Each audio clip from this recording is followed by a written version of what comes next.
Hej och välkommen till Bandjournalen. Det är här som du hittar det senaste, intressantaste och nördigaste kring Kiss och deras vänner och Anna som hör till bandet på ett eller annat sätt. Och den här gången så har vi ett fullständigt späckat nyhetssvep. Vi ska prata mer om avatarerna. Vi ska hedra en stor musikalisk titan. Vi ska prata mer om limiterad vinyl, om en turnéaffisch. Och sen så ska vi gräva djupt i Bernts heta vax som är perfekt för en sån här dag när det är hett som fan. Och vi ska även prata om våra poddar. Det hade ju 2 stycken i fredags. Men vi börjar från början och pratar om en ny intervju som Gene och Paul har gett för en amerikansk tidning. Och vi pratar återigen om en specialarena med en prislapp på $200 miljoner. Paul säger att den här kommer blow people away för alla kommer se perfekt oavsett vart de är. Han beskriver också att den här showen kommer att vara sinnesutvidgande, en immersiv upplevelse där de flesta i publiken inte ens kommer att sätta sig ner. Och inte bara utlovas alla klassiker utan avatarerna blir en plattform för helt ny osläppt musik. Alltså det här luktar så mycket ABBA-avatarer och konceptet oavsett vad nu Kiss själva vill säga. Och sen så har vi musikmogulen Clive Davis som har klivit ur tiden. Och där måste vi faktiskt fånga upp honom lite grann. Han var 94 år gammal när han dog. Och även om han inte låg bakom Kiss skivkontrakt så var han ändå en visionär person som upptäckte band som Aerosmith, Bruce Springsteen och Whitney Houston. Men kopplingen till Kiss-läget är starkare än vad man kanske tror därför att Paul och Clive delade en enorm ömsesidig respekt för det klassiska låtskrivarhantverket.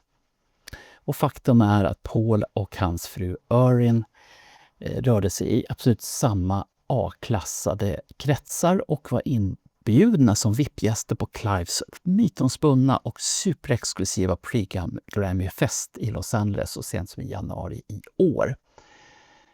Paul gick omedelbart ut på sociala medier och hyllade Clive som one of a kind genius och en sann förkämpe för artister i över 6 decennier. Och musikvärlden har alltså förlorat en av sina största arkitekter. Förra veckan så pratade vi om 30-årsjubileet för MTV Unplugged och nu har promofilmen kommit. Och vi har också fått de exakta produktionssiffrorna. Det är nämligen Picture-disken sa vi förra veckan 1000x worldwide och den rödgula swirlen den stannar på 3000 exemplar worldwide. Så att ska ni ha den, ja då får ni fan med hänga på. Men här är filmen.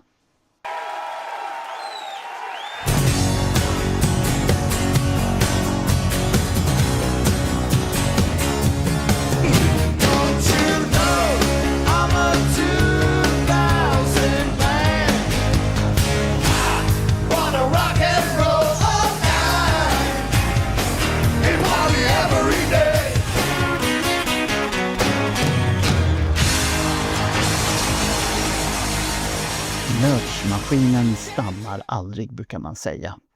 Nu laddar vi för, eller vi har redan laddat för jubileet utav Destroyer, men det vi laddar för nu är någonting som heter Spirit of 76. Och där har Kiss tagit fram en särskild collection och det handlar om en renodlad hyllning till turnén 76 med exklusiva posters som är slutsålda, handdukar och t-shirts. Men det absolut tyngsta släppet i kollektionen enligt mig är ett matchande set med en Cabana-skjorta. Den är så snygg. Och det är de få som jag har tänkt att det här kan jag ha på mig. Och tillhörande matchande shorts. 60 respektive $50 styck. Och jag vill också påminna om Ken Sharps bok, Destroyer-boken som kommer i oktober. Kolla priserna på Amazon så att ni får den till rätt pris. Och vi har pratat om musiken, vi har kikat på singlarna, men nu är det dags att ta fram turnéaffischen. Nick Simmons och Evan Stanleys gemensamma band, Stanley Simmons, som åker ut på sin allra första stora USA-turné i höst. Turnén drar igång den 14 september i Dallas och avslutas den 3 november på det legendariska Troubadour i West Hollywood, Kalifornien. Vi har pratat om att plattan kommer den 28 augusti, Dancing While the World is Ending. Och jag tycker att det här är snyggt, jävligt snyggt. Och vi drar vidare, det är varmt som fan idag när vi spelar in det här. Varmare kommer det att bli och därför så måste vi ha heta vax och svalka oss med. Och vi börjar direkt med häxjakt med E. Och vi sparkar in dörren direkt till en helt ny EP med det här svenskklingande häxjakt. Och redan namnet sätter ju en väldigt specifik, mörk och smått ockult ton. Det här är ett mörkt pulserande släpp som hugger tag i lyssnaren från i princip första ackordet. Så att om du letar efter någonting som sätter lite stämning och fyller tumrummet med lite pondus, så är det här den EPn som absolut kräver sin plats i fredagens spellista. För som ni vet så kommer ju plattorna nu för tiden på fredagar. Sen har vi en singel. Det är Blow My Mind som är den tredje singeln från Robins Existential. Jag har pratat om den förut och den rullar ohälsosamt mycket i min anläggning. Men för jag kan bara inte släppa det här albumet. Jag är intresserad av 80-talssynt och de orientaliska inspirationer som finns på den här plattan.